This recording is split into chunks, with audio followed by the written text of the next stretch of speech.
I would say history is full of those kind of ground-up movements.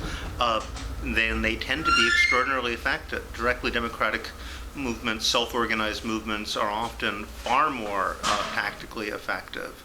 The one thing they're really not very good at is mass warfare.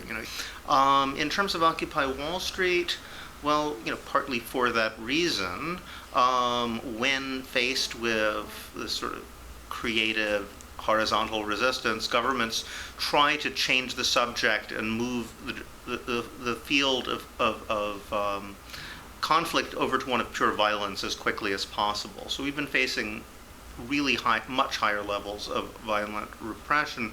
So we've been forced to change some of our tactics and alliances in significant ways. But overall, I think the movement is taking deeper roots and is growing.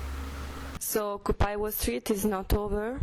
Oh, no, just the mass media coverage is over. Do you know Beppe Grillo, and what do you think about this movement? I don't know enough to be certain. There's certainly a pattern emerging in Europe. If you look at the Best Party in Iceland, the Pirate Party in Germany,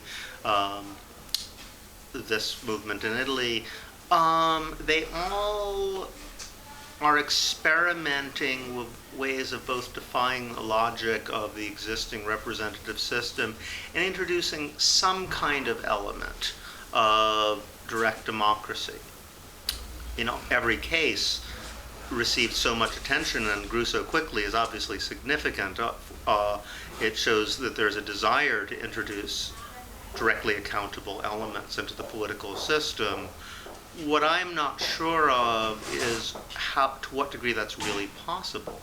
In America, of course, it's much more clear because the system is so corrupt that there's really no question of entering into it if you're going to try to practice direct democracy. To give an example, one of the big issues for the Five Star Movement is corruption, that